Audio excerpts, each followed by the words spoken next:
Hello everyone, আজকে আপনাদের সাথে চিকেন বিরিয়ানির সহজ একটা রেসিপি শেয়ার করছি। আর এভাবে রান্না করলে এটা খেতেও কিন্তু দুর্দান্ত হয়। তো প্রথমেই আমি চুলায় একটা প্যান বসিয়ে দিয়েছি পরিমাণ মতো তেল। এতে পেঁয়াজ কুচি দিয়েছি, দিয়ে একটু নরম করে নিয়ে এর মধ্যে দিয়েছি আদা রসুনের পেস্ট এবং পেঁয়াজের পেস্ট। এ পর্যায়ে যোগ করছি গুঁড়া মশলা। এখানে আছে ধনিয়া গুঁড়া, জিরা গুঁড়া, মরিচের গুঁড়া, স্বাদ মতো লবণ। আর আমি কিন্তু 2-4টা এলাচ এবং দারুচিনি এবং তেজপাতাও দিয়ে দিয়েছিলাম। এবার মশলাটাকে ভালো মতো কষিয়ে নিতে হবে।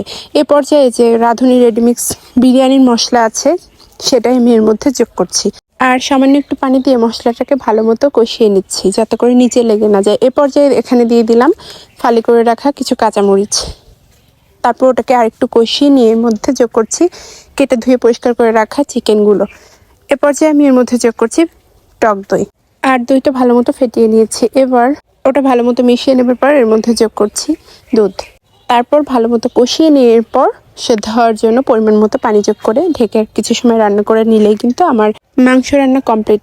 এবার আলাদা পাত্রে পরিমাণ মতো তেল দিয়ে কয়েকটা পেঁয়াজ কুচি দিয়ে নরম করে নিয়েছিলাম। তার মধ্যে একটু যোগ করেছি আদা এবং রসুনের পেস্ট। ওটাও একটু ভালো মতো ভেজে চালটা দিয়ে ভালো মতো ভেজে নিচ্ছে এবং কয়েকটা কাঁচামরিচ এর মধ্যে যোগ করেছি। আর আমি সামান্য একটু রাঁধুনি রেডিমিক্স যে মশলাটা ছিল সেটাও এর মধ্যে যোগ করে দিলাম, আলাদা করে রেখে দিয়েছিলাম। এবার চালটাকে ভালো মতো ভেজে নিচ্ছি। আর আমি এর মধ্যে একটু লবণও যোগ করে দিলাম, এতে করে টেস্টটা ভালো আসবে। আর চালটা ভালো মতো ভেজে নিয়ে আমি কিন্তু এর মধ্যে পরিমাণ মতো গরম পানি যোগ করে দিয়েছি। এর মধ্যে আমি একটু দুধও যোগ করেছি। আর পানি আর দুধের পরিমাণটা এরকম হবে যে 1 কাপ চাল দিলে পানি দিবেন 2 কাপ। আর চালটা যখন এরকম ফুটে গেছে, প্রায় হয়ে যাবার উপক্রম, পানিটাও শুকিয়ে গেছে, তখন আমি এটাকে ভালো মতো নেড়ে এর মধ্যে রান্না করে রাখা চিকেনটা দিয়ে দিচ্ছি। চাইলে আপনারা স্তর স্তর করেও দিতে পারেন, আবার এভাবে দিয়ে মিশিয়েও দিতে পারেন। আর এটাকে ভালো মতো উল্টে পাল্টে মিশিয়ে নিচ্ছি। আর রাইসটা হয়ে যাবার কিছু সময় আগেই কিন্তু আমি মাংসটা দিয়ে উল্টে পাল্টে ঢেকে কিছু সময় রান্না করে নিয়েছি। এ পর্যায়ে আমি চুলার জালটা একেবারে লোতে রেখে একটা তাওয়া বসিয়ে দিয়ে পাত্রটা তার উপরে বসিয়ে দিচ্ছি। আর এভাবে দমে রেখে দিলে নিচে লেগে যাওয়ার সম্ভাবনা থাকে না, এই কারণেই আর কি তাওয়াটা বসিয়ে দেওয়া।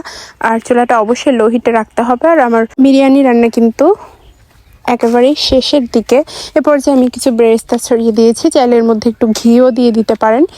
আর আমার রান্না শেষ, এবার পরিবেশনের পালা।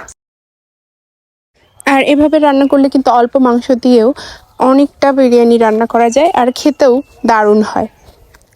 আর চটজলদি বানিয়েও নেওয়া যায়। যারা নতুন রাঁধুনি আছেন এই সমস্ত টিপস এবং ট্রিক্স ফলো করে কিন্তু বাসায় ট্রাই করে দেখতে পারেন। আশা করি আপনারা ওইভাবে পারফেক্টলি বিরিয়ানি রান্না করতে পারবেন। আর এইভাবে রান্না করলে বিরিয়ানিটা ঝরঝরাও হয়, খেতেও ভালো হয়।